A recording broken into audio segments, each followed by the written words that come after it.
Salut à tous, c'est Spine, j'espère que vous allez bien. Alors comme prévu, voici une vidéo consacrée au Honor 10 Lite, donc qui sera donc mon avis sur le téléphone. Ça fait une dizaine de jours, un peu plus d'une semaine que je teste le téléphone. Pour tout vous dire, pour le moment, j'en suis très convaincu par le téléphone. Et c'est ce que je vais vous montrer dans la vidéo tout de suite. Pour info, j'ai filmé cette vidéo avec le Redmi Note 7 et je vais filmer la vidéo du Redmi Note 7 avec le Honor 10 Lite pour que vous puissiez voir les rendus de chacun des deux téléphones. Donc n'hésitez pas à aller voir la vidéo du Redmi si vous souhaitez voir le rendu des vidéos du Honor. N'hésitez pas à mettre en dessous de la vidéo vos commentaires, vos questions si vous en avez, et à me donner votre avis sur la vidéo, sur le téléphone, sur ce que vous voulez, en rapport avec la vidéo quand même. N'hésitez pas à laisser un pouce et à vous abonner si la vidéo vous a plu et si vous souhaitez me soutenir, c'est toujours encourageant. Sans plus tarder, je vais vous donner mon avis sur le téléphone.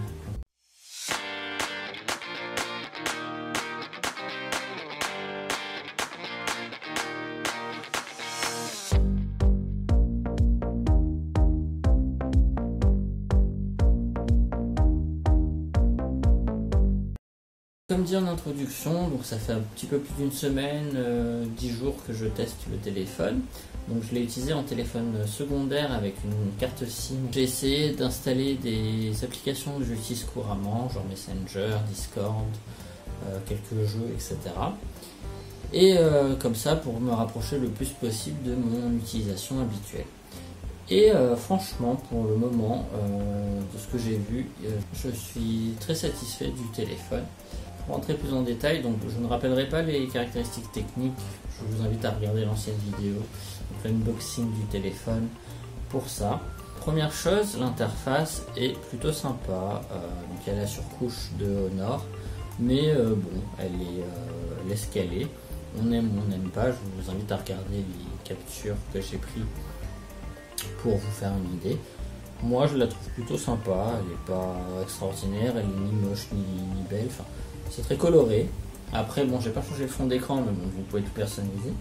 Les menus secondaires sont proches de Android stock, enfin je n'ai pas vraiment vu de différence, je crois que c'est même les mêmes. Il y a des petites différences qui se voient plus pour le multitâche. On a enfin le partage d'écran qui est d'Android stock, enfin qui fait partie d'Android maintenant, donc dans Android 9 Pie. Donc ça c'est sympa. Donc l'interface est très bien. À gauche on a le volet Google Now. Voilà, rien de très original. Et puis au pire vous pouvez changer l'interface via des launchers alternatifs. Là-dessus rien à dire de spécial. Pour ce qui est du téléphone, plus en général, j'ai trouvé l'écran très sympa. Les couleurs sont bien, enfin sont vraiment belles. La luminosité est bonne. Le fait que l'écran prenne toute la façade avant est vraiment un gros plus. Enfin, j'aime beaucoup ça. C'est un peu ce qui me manque sur mon Galaxy Note. C'était l'occasion de tester un téléphone à encoche et au final c'est vrai que j'aime beaucoup l'idée. Ça fait que l'encoche ne prend que très peu de place par rapport au reste de l'écran, sans que ça gêne à la lecture ou quoi que ce soit. Et franchement c'est sympa. Et d'autant plus que pour son prix, il a un écran très lumineux, très coloré, sans être trop saturé ou quoi que ce soit. Donc là-dessus, rien à dire. Côté téléphonie, j'ai pas eu de soucis non plus. Ma carte SIM a tout de suite été détectée. J'ai pu passer des appels, j'ai pu aller sur internet sans problème. J'ai pas eu de problème de réseau ou quoi que ce soit. Donc comme je le craignais peut-être un petit peu, surtout que je suis pas en France actuellement et que je suis en itinérance, donc je m'étais dit ça va pas marcher et au final ça marche. Pour les appels, le son est très bon, pas de problème. C'est un peu moins le cas pour le son haut-parleur, sachant qu'il n'y a qu'un seul haut-parleur, mais quand même, malgré le fait qu'il n'y en ait qu'un, le son est plutôt correct. Pour information, j'ai utilisé le téléphone, donc comme je le disais, j'ai installé les applications courantes, donc Discord, Messenger, j'ai installé des jeux, etc. Et là pour le coup j'ai été agréablement surpris, mais vraiment très agréablement surpris par l'autonomie. Le téléphone a tenu, donc je vous montrerai une capture d'écran, 5 jours sans recharge. Alors ok, j'ai pas utilisé le téléphone à fond comme je le ferais habituellement avec mon Galaxy Note que j'utilise en téléphone principal, mais j'ai quand même installé des applications qui tournent en arrière-plan, donc Messenger et Discord. J'ai quand même téléchargé des jeux qui sont quand même assez gourmands, genre PUBG ou Darkness Rises, qui avaient en plus besoin d'installer d'autres choses. J'ai installé Fortnite, et dans tous les cas, la batterie a tenu jusque-là. Et j'étais agréablement surpris, il me restait une trentaine de pourcents et le téléphone m'annonçait même, si je ne me trompe pas, qu'il me restait une trentaine d'heures d'autonomie estimée. Donc ce qui fait encore une journée. Donc après je me dis, en estimant à peu près à la grosse louche en utilisation réelle, je pense que j'aurais pu tenir au moins 3 jours sans problème. Donc là c'est vraiment un très bon point pour ce téléphone. Même avec mon Galaxy Note 9, je ne tiens pas autant. En général, au bout de la journée, il me reste 30% et je suis le rechargé. Voilà. Après, la recharge, elle a l'air plutôt rapide, j'ai pas eu de soucis. En termes de performance, le téléphone m'a beaucoup plu, il est très fluide, j'ai pas de soucis, que ce soit au niveau de l'interface, au niveau des applications, au niveau des jeux, j'ai pas eu de plantage. L'appareil photo n'a pas eu de problème non plus en termes de performance, pas de surchauffe, pas de plantage de l'appareil photo comme ça m'est déjà arrivé sur certains téléphones Android. J'ai testé quelques jeux pour tester ses performances brutes et pareil, j'ai eu aucun problème à faire tourner tous les jeux. Donc j'ai testé PUBG, j'ai testé Darkness Rises et aucun problème, les deux jeux ont tourné parfaitement.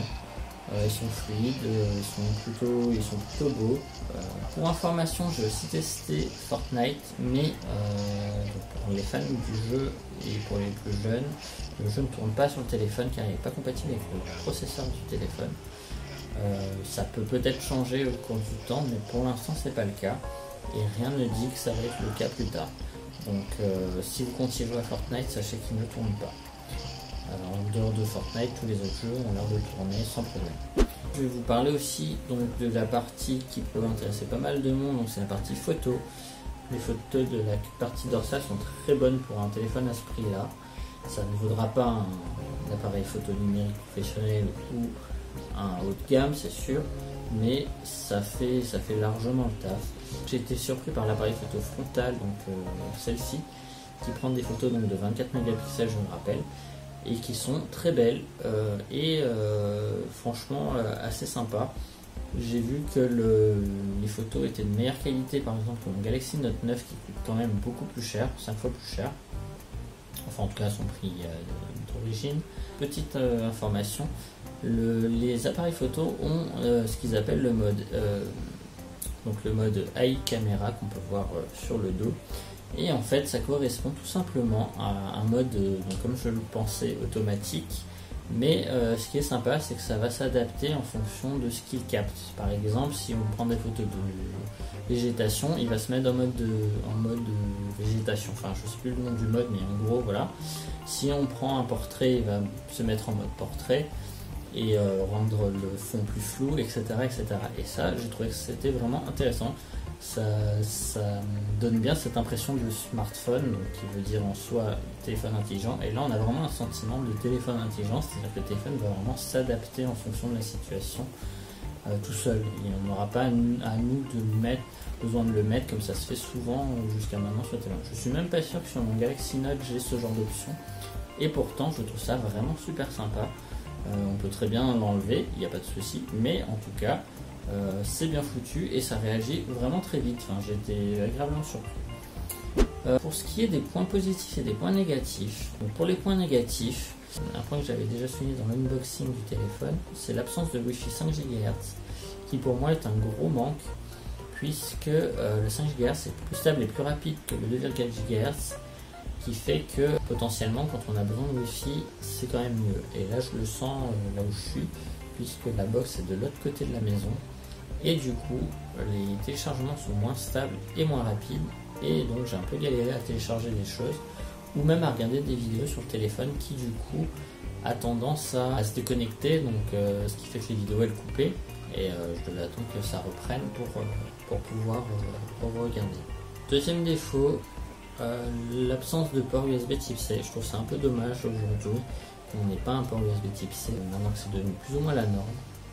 Ça aurait pas augmenté le prix du téléphone et ça aurait été quand même un gros plus, puisque le port USB type C permet de brancher plein de choses en plus de la recharge, donc ça permet potentiellement de rendre le téléphone encore plus polyvalent. L'autre point négatif, ce serait le haut-parleur mono, donc je signalais tout à l'heure, qui est un peu dommage. Donc même si le son est correct, c'est dommage parce qu'ils auraient pu avoir un meilleur son. Et puis le dernier, bon, c'est plus, ça concernera plus les plus jeunes et les joueurs de Fortnite, c'est le fait que Fortnite ne tourne pas. Moi ça me dérange pas plus que ça, mais c'est vrai que vu que j'y joue un petit peu, j'aurais été content de pouvoir y jouer sur ce téléphone. Donc voilà. Côté point positif, alors déjà le design, je trouve vraiment réussi. Pour un téléphone à 200 €, je trouve qu'il est même plus réussi que certains téléphones haut de gamme qui sont toujours les mêmes. Par exemple, je reproche aux Galaxy Note ou aux iPhone d'être toujours les mêmes d'une année à l'autre, avec des coloris assez basiques, noir, doré, blanc, enfin, il n'y a pas vraiment de folie. Et je trouve que là, il y a un peu plus de risques, les couleurs sont sympas, que ce soit pour celui-ci ou le Redmi. Même si je l'ai en noir, le Redmi, je sais qu'il existe en plusieurs coloris, et j'adore ces coloris avec les reflets, etc. Je trouve ça vraiment sympa, vraiment stylé, et pour le prix, c'est vraiment super sympa. Ensuite, il y a l'écran, je le trouve vraiment magnifique. Le fait qu'ils prennent toute la façade, c'est quand même vraiment... En fait, ça change vraiment je pensais pas, mais ça donne vraiment une impression différente quand on a le téléphone en main, d'avoir vraiment que l'écran prenne vraiment toute la surface. Je trouve ça vraiment sympa, surtout quand on regarde les photos, etc. Je trouve que pour 200 € les appareils photo sont très corrects. C'est vraiment sympa d'avoir des bons appareils photo sur un téléphone à 200 €. Je rajouterai le port jack qui est de plus en plus rare de nos jours, donc sur les hauts de gamme, et qui sont encore présents sur les moyens de gamme et bas de gamme. Ensuite, je peux confirmer, donc par rapport à ma première vidéo, je peux confirmer donc qu'on peut mettre donc soit deux cartes SIM, soit une carte SIM et une carte SD. Les deux cartes SIM peuvent gérer la 4G, etc. Donc il n'y a pas une carte SIM qui est bridée par rapport à l'autre comme ça se faisait avant. Le capteur d'empreinte est réactif et bien placé. Le mode AI caméra est vraiment cool. J'ai vraiment trouvé le téléphone très sympa. Si j'avais eu à acheter un téléphone de secours ou de remplacement, parce que j'aurais perdu mon téléphone, qu'il était cassé ou je ne sais quoi, j'aurais pu me tourner vers ce téléphone. Si je devais lui donner une note, je pense que je lui donnerais une note de 7 sur 10. Alors ça peut paraître bas, mais ça n'empêche pas que c'est un bon téléphone. Je lui mets 7 parce que bon, il excelle en rien. Après, je lui reproche un petit peu, je ne l'ai pas mis dans les points négatifs parce que pour moi ça n'en est pas un vraiment, mais moi j'aurais plus privilégié la photo arrière que la photo selfie, puisque je ne suis pas un gros fan de selfie, mais je sais que ça peut intéresser d'autres personnes. Et ensuite, peut-être le nombre d'applications préinstallées est quand même assez envahissant. Toutes ne sont pas désinstallables a priori. Globalement, ça reste un très bon téléphone que je recommande à quelqu'un qui n'a pas envie de mettre plus de 200 € dans un téléphone, qui était, je le rappelle, en promo quand je l'ai acheté, mais je pense qu'il est facilement trouvable à 200 €, que ce soit sur Amazon ou d'autres sites. D'ailleurs, je vous mettrai un lien sous la vidéo, comme ça vous pourrez éventuellement le commander sur Amazon si vous le souhaitez. Je profite aussi de cette vidéo pour remercier mon frère qui m'a fait ce t-shirt à partir d'un dessin que j'avais réalisé. Et j'ai mis en lien sur la description un lien vers sa page Facebook et la boutique où vous pouvez trouver ses propres t-shirts qu'il a créés. C'était pour le remercier, donc je le soutiens à partir de ma chaîne. Étrangement, c'est pas forcément le genre de t-shirt que moi j'aurais mis. Alors c'est des t-shirts qui font référence à la culture réunionnaise, donc ça parlera surtout aux Réunionnais, mais franchement les designs des t-shirts sont vraiment sympas et pourtant c'est pas forcément le genre de t-shirt que moi j'aurais mis. Et je vous laisse regarder sur le lien, ils sont vraiment sympas et je vous recommande, si vous voulez les commander, vous pouvez, et ils les livrent même en métropole. Donc voilà, c'était un peu le moment pub pour mon frère. Mais voilà, donc c'était pour le remercier, voilà, pour ce t-shirt, sachant qu'il en a fait d'autres. Je vous montrerai pour des vidéos. Donc voilà, donc j'espère que la vidéo vous a plu. N'hésitez pas à laisser un commentaire sous la vidéo, à me donner votre avis sur le téléphone, sur la vidéo. Si vous avez testé d'autres téléphones, s'il y a des téléphones que vous trouvez mieux que celui-ci, que ce soit en termes de caractéristiques ou parce que vous les avez testés. Bref, n'hésitez pas à participer, c'est toujours intéressant. N'hésitez pas à laisser un like, à vous abonner ou à partager si vous souhaitez me soutenir, c'est toujours sympa. Donc voilà, je vous remercie d'avoir regardé la vidéo, je vous dis à très bientôt, c'était Spine, salut!